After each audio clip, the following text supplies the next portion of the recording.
दोस्तों, मेरे YouTube channel पर आपका हार्दिक स्वागत है। राष्ट्रपिता महात्मा गांधी जी की अमर कहानी भाग 118 खंड 4। पिछले भाग में हमने जाना कि हरिद्वार में महात्मा मुंशी राम के दर्शन हुए और उनके मनोरम आश्रम को देखा। यहाँ का शांतिमय वातावरण मनमोहक था, ऐसा बापू ने पिछले अध्याय में बताया है।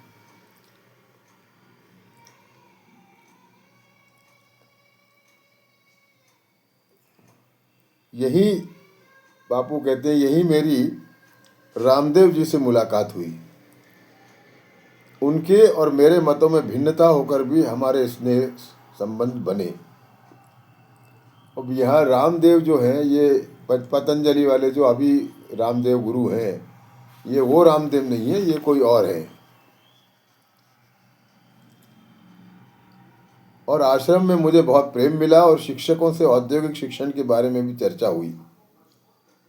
आश्रम में मेरा मन रम गया था, अतः जल्दी छोड़कर जाना दुखदायी हुआ।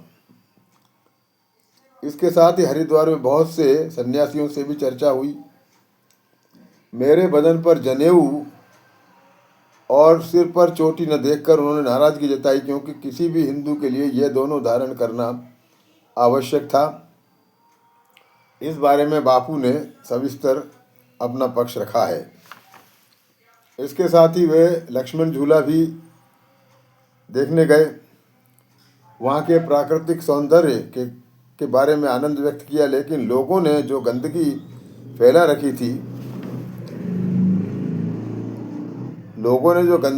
रखी थी उसके बारे में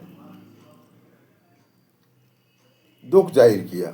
अब आगे आश्रम की स्थापना।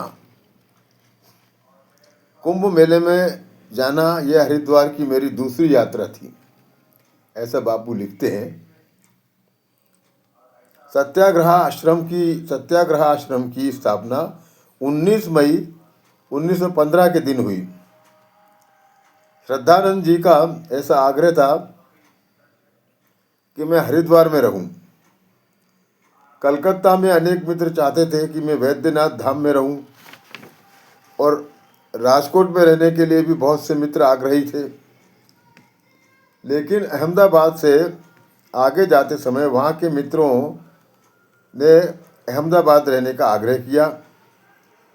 इसके साथ ही उन्होंने आश्रम का पूरा खर्चा और उसके लिए घर खोजकर देने का भी आश्वासन दिया। अहमदाबाद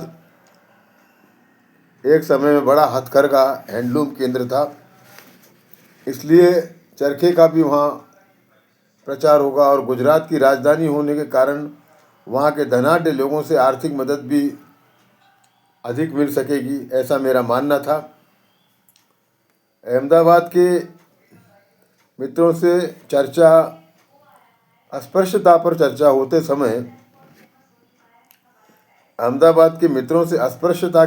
चर्चा होते समय मैंने उन्हें स्पष्ट बता दिया था कि यदि कोई लायक अंत्यज या अस्पृश्य आश्रम में आने के लिए इच्छुक मिला तो मैं उसे अवश्य प्रवेश दूंगा।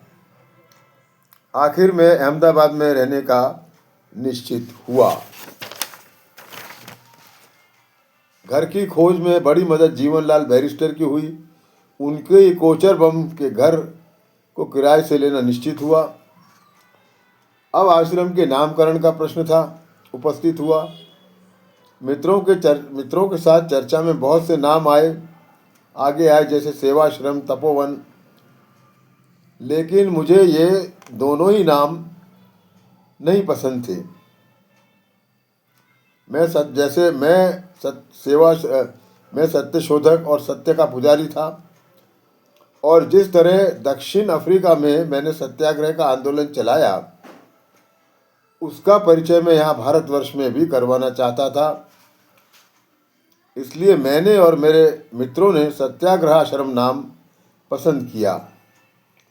इसमें सेवा और सेवा की पद्धति दोनों के दर्शन सहज ही होते थे। आश्रम के लिए एक नियमावली की आवश्यकता थी, उसे बनाकर उस पर लोगों के अभिप्राय मंगवाए। अनेकों ने अपने अभिप्राय भेजे, पर उसमें सर गुरुदास बनर्जी ने भेजा हुआ अभिप्राय मुझे याद रहा। उनको नियमावली अच्छी लगी और उन्होंने कुछ सूचित किया था। ऐसा सूचित किया था कि व्रतों के प्रकार में नम्रता के व्रत का समावेश किया जाए। उनका ऐसा विचार था कि हमारे युवा वर्ग में नम्रता का अभाव है। ऐसा विचार उन्होंने अपने पत्र में व्यक्त किया था।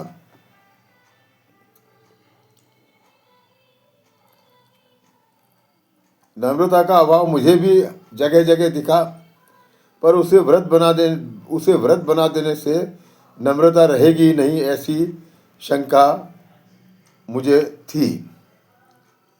नम्रता का पूर्ण अर्थ शून्यता है। अन्य व्रत भी शून्यता प्राप्त करने के साधन है।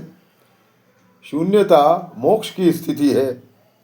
मुमुक्षु अथवा सेवक के प्रत्येक कार्य में नम्रता और निरभिमानता यदि नहीं हो तो वो मुमुक्षु अथवा सेवक नहीं हो सकता, वो तो स्वामी और अहंकारी हो जाएगा।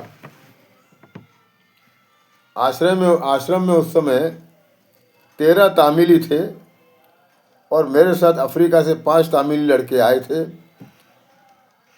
बाकी यहाँ के थे और लगभग 25 स्त्री पुरुषों के साथ आश्रम की शुरुआत हुई और सभी लोग साथ खाना खाते थे और एक परिवार की तरह से रहते थे। और ये अध्याय यहाँ समाप्त होता है। अब आगे अध्याय में आपका बहुत बहुत धन्यवाद।